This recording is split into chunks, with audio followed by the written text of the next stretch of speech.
Bismillah ar-Rahman ar-Rahim. Alhamdulillah wa salatu wa salam ala nabiyyina Muhammad wa ala alihi wa sahbihi wa sallam. Amma ba'd, habati fil assalamu alaikum rahmatullahi wa barakatuh. We ask that Allah subhanahu wa ta'ala, the Almighty, accepts our good and forgives our evil and protects us from kulli su wa makruh. Habati fillah, and one of the very important, as all verses in the Quran are important, but this is an important madrasa for us. It's full of lessons. It's like a school. It's a way of a manhaj, a methodology.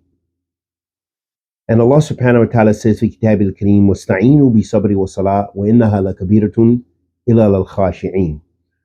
Allah Azza wa Jal, the Almighty, says, and seek refuge through prayer and patience.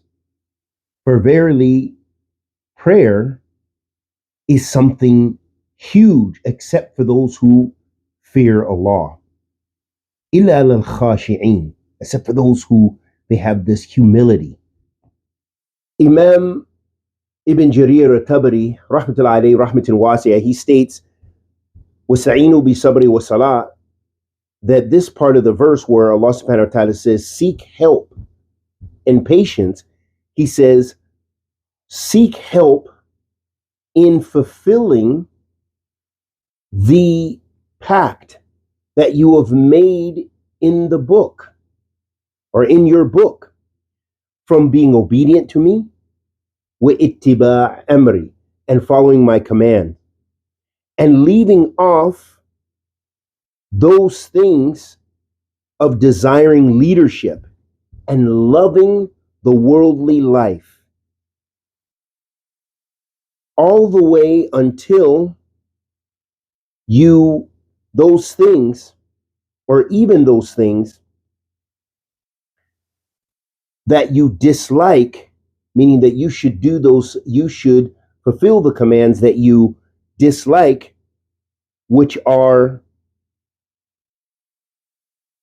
having comfort in doing my bidding and following my messenger Muhammad sallallahu alayhi wasallam with patience and prayer. Imam Sa'di rahmatullahi alayhi, he says, أمرهم الله أن يستعينوا في أمورهم كلها بصبر بجميع أنواعه وهو الصبر عن معصية الله حتى يتركها وصبر على إقدار الله المؤلمة فلا يتسخطها. Imam Sa'di, he comments about this same verse. He says, Allah has commanded them, meaning this was the children of Israel, Bani Israel, that they should be patient in all of their affairs, with patience in all of its various types, by being patient with regards to disobedience to Allah, meaning staying away from sin, until you leave it, and patience with regarding the decree of Allah subhanahu wa ta'ala that can be painful, and so that you do not despair. And then he mentions, and he says, patience, it is habs an-nafs, it is restraining oneself with regards to the commands of Allah, with patience upon that command,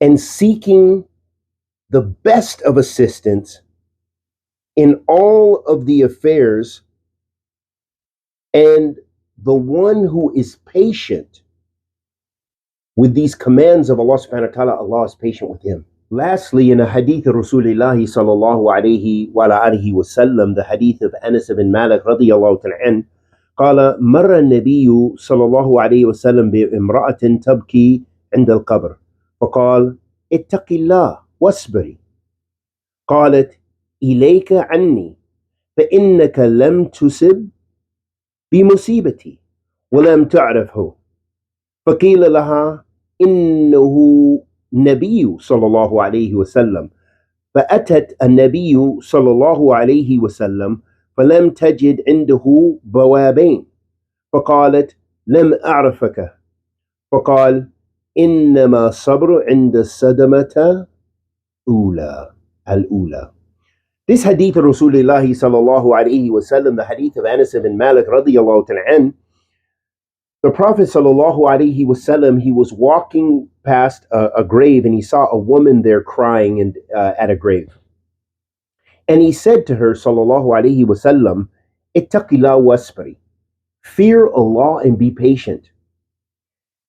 And she said, be away from me, and that you haven't felt what I have felt, or you haven't experienced what I have experienced, and you don't know it. You don't know about what I'm going through. So then it was said to her from someone else, that was the Prophet sallallahu alaihi wasallam. So she came to the Prophet sallallahu alaihi wasallam, and she didn't find any gatekeepers at his home. There was no guards. No one was guarding his door. And she said, I didn't know you. I didn't know who you were. I didn't recognize you. And he, sallallahu alaihi wasallam, responded, he said, verily, patience is at the beginning of the trial. In this hadith of Rasulullah sallallahu alaihi wasallam, it illustrates for us the importance of patience, and that there's various types of patience. And by safeguarding and controlling ourselves, especially at the beginning of a trial, a travesty, a test that we're going through, and restraining our tongues and restraining our actions, that we can have the reward from Allah subhanahu wa ta'ala. But if we do not do that, either we overreact or we don't show our Lord that we're being patient and being accepting of the test, then we can lose the reward as well, although we go through a trial. Lastly, Ibn al-Qayyim rahimahullah ta'ala, he mentions in regards to this hadith, he says, وَفِي الْحَدِيثِ عُنْوَى مِنَ الْعِلْمِ. He said, in this hadith, there's various different levels of knowledge in here. He says, أَحَدُهَا, one of it is وُجُوبَ الصَّبْرِ عَلَى الْمَصَائِبِ وَأَنَّهَا مِنْ تَقْوَى التي أمر الله العبد بها. Imam Ibn al-Qayyim rahimahullah ta'ala, he says that one of the types of knowledge that we gain from this hadith is it shows us that sabr, patience, sabr, is an obligation. Sabr or patience when we are experiencing a difficulty, a trial, a tribulation, and that it's from taqwa to have that patience. And this is the taqwa that Allah has commanded His servants with. And we ask Allah subhanahu wa ta'ala, the Almighty, to accept our good and forgive our evil and protect us from kulli su wa makruh. Wa sallallahu wa sallam ala nabiyyina Muhammad wa ala alihi wa sahbihi wa sallam. Assalamu alaikum wa rahmatullahi wa barakatuh.